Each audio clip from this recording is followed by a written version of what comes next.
Chapter 31. Woe to those who go down to Egypt for help, who rely on horses, who trust in the multitude of their chariots and in the great strength of their horsemen, but do not look to the Holy One of Israel or seek help from the Lord. Yet he too is wise and can bring disaster. He does not take back his words. He will rise up against the house of the wicked, against those who help evildoers. But the Egyptians are men and not God. Their horses are flesh and not spirit. When the Lord stretches out his hand, he who helps will stumble. He who is helped will fall. Both will perish together. This is what the Lord says to me. As a lion growls, a great lion over his prey, and though a whole band of shepherds is called together against him, he is not frightened by their shouts or disturbed by their clamor. So the Lord Almighty will come down to do battle on Mount Zion and on its heights. Like birds hovering overhead, the Lord Almighty will shield Jerusalem. He will shield it and deliver it. He will pass over it and will rescue it. Return to him you have so greatly revolted against, O Israelites. For in that day every one of you will reject the idols of silver and gold your sinful hands have made. Assyria will fall by a sword that is not of man. A sword not of mortals will devour them. They will flee before the sword, and their young men will be put to forced labor. Their stronghold will fall because of terror. At sight of the battle standard, their commanders will panic, declares the Lord, whose fire is in Zion, whose furnace is in Jerusalem. Chapter 32. See, a king will reign in righteousness, and rulers will rule with justice.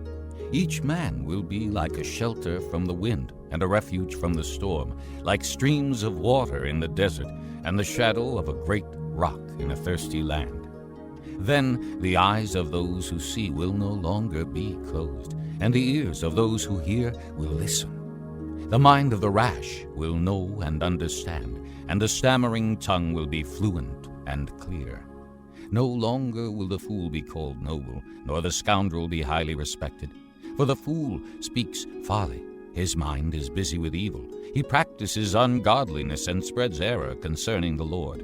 The hungry he leaves empty, and from the thirsty he withholds water. The scoundrel's methods are wicked. He makes up evil schemes to destroy the poor with lies, even when the plea of the needy is just.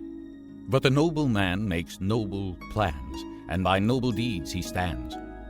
You women who are so complacent, rise up and listen to me. You daughters who feel secure, hear what I have to say.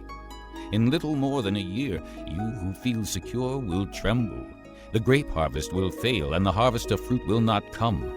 Tremble, you complacent women. Shudder, you daughters who feel secure. Strip off your clothes. Put sackcloth around your waists. Beat your breasts for the pleasant fields, for the fruitful vines, and for the land of my people, a land overgrown with thorns and briars. Yes, mourn for all houses of merriment and for this city of revelry. The fortress will be abandoned, the noisy city deserted. Citadel and watchtower will become a wasteland forever, the delight of donkeys, a pasture for flocks, till the Spirit is poured upon us from on high, and the desert becomes a fertile field, and the fertile field seems like a forest. Justice will dwell in the desert, and righteousness live in the fertile field. The fruit of righteousness will be peace. The effect of righteousness will be quietness and confidence forever. My people will live in peaceful dwelling places, in secure homes, in undisturbed places of rest. Though hail flattens the forest and the city is leveled completely, how blessed you will be, sowing your seed by every stream, and letting your cattle and donkeys range free. Jerusalem. Chapter 33. Woe to you, O destroyer, you who have not been destroyed. Woe to you, O traitor, you who have not been betrayed. When you stop destroying, you will be destroyed. When you stop betraying, you will be betrayed. O Lord, be gracious to us. We long for you.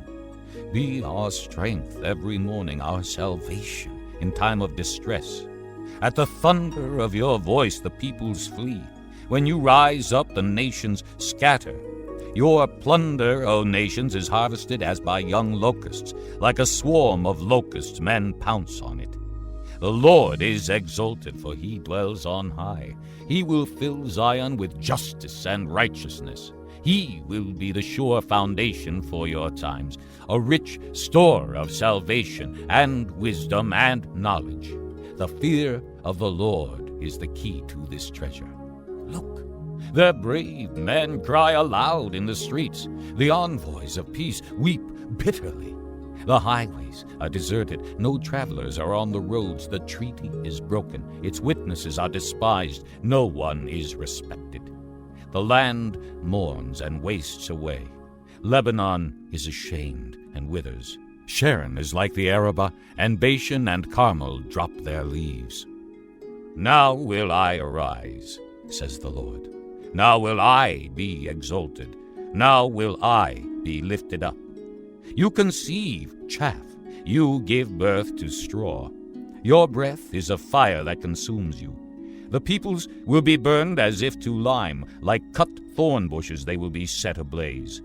You who are far away, hear what I have done. You who are near, acknowledge my power.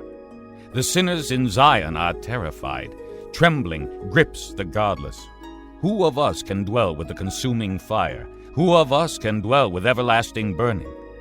He who walks righteously and speaks what is right, who rejects gain from extortion and keeps his hand from accepting bribes, who stops his ears against plots of murder and shuts his eyes against contemplating evil. This is the man who will dwell on the heights, whose refuge will be the mountain fortress.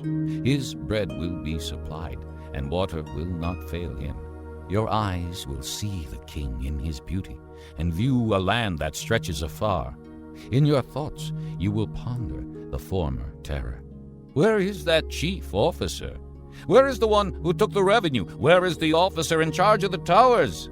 You will see those arrogant people no more, those people of an obscure speech with their strange, incomprehensible tongue. Look upon Zion, the city of our festivals. Your eyes will see Jerusalem, a peaceful abode, a tent that will not be moved. Its stakes will never be pulled up, nor any of its ropes broken. There the Lord will be our mighty one. It will be like a place of broad rivers and streams. No galley with oars will ride them, no mighty ship will sail them. For the Lord is our judge, the Lord is our lawgiver, the Lord is our king. It is he who will save us. Your rigging hangs loose. The mast is not held secure, the sail is not spread. Then an abundance of spoils will be divided, and even the lame will carry off plunder. No one living in Zion will say, I am ill, and the sins of those who dwell there will be forgiven. Chapter 34. Come near, you nations, and listen. Pay attention, you peoples. Let the earth hear, and all that is in it, the world and all that comes out of it. The Lord is angry with all nations. His wrath is upon all their armies. He will totally destroy them. He will give them over to slaughter. Their slain will be thrown out. Their dead bodies will send up a stench. The mountains will be soaked with their blood. All the stars of the heavens will be dissolved, and the sky rolled up like a scroll. All the starry host will fall like withered leaves from the vine, like shriveled figs from the fig tree. My sword has drunk its fill in the heavens. See, it descends in judgment on Edom, the people I have totally destroyed. The sword of the Lord is bathed in blood. It is covered with fat, the blood of lambs and goats, fat from the kidneys of rams. For the Lord has a sacrifice in Bozrah, and a great slaughter in Edom. And the wild oxen will fall with them, the bull calves and the great bulls. Their land will be drenched with blood, and the dust will be soaked with fat. For the Lord has a day of vengeance, a year of retribution to uphold Zion's cause. Edom's streams will be turned into pitch, her dust into burning sulfur. Her land will become blazing pitch.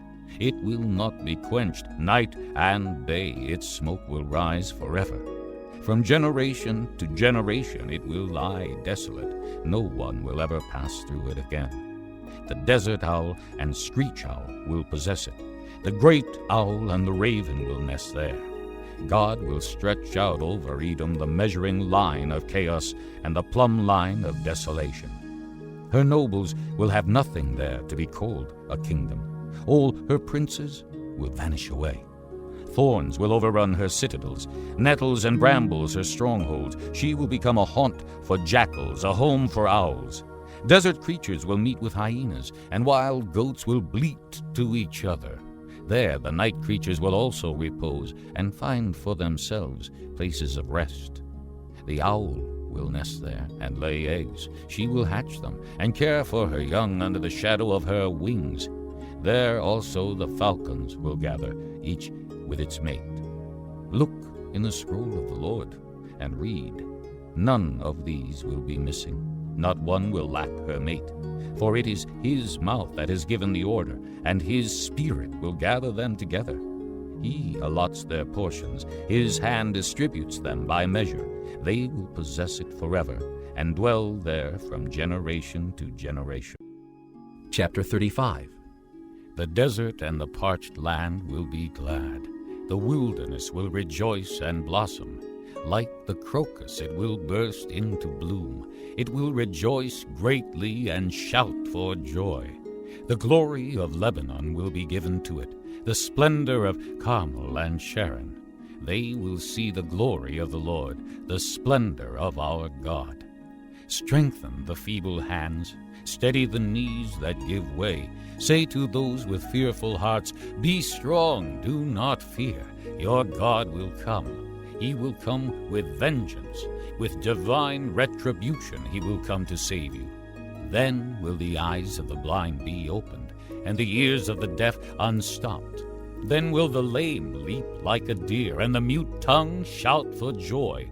Water will gush forth in the wilderness, and streams in the desert. The burning sand will become a pool, the thirsty ground bubbling springs. In the haunts where jackals once lay, grass and reeds and papyrus will grow. And a highway will be there. It will be called the Way of Holiness. The unclean will not journey on it. It will be for those who walk in that way. Wicked fools will not go about on it. No lion will be there, nor will any ferocious beast get up on it. They will not be found there, but only the redeemed will walk there, and the ransomed of the Lord will return. They will enter Zion with singing. Everlasting joy will crown their heads. Gladness and joy will overtake them, and sorrow and sighing will flee away.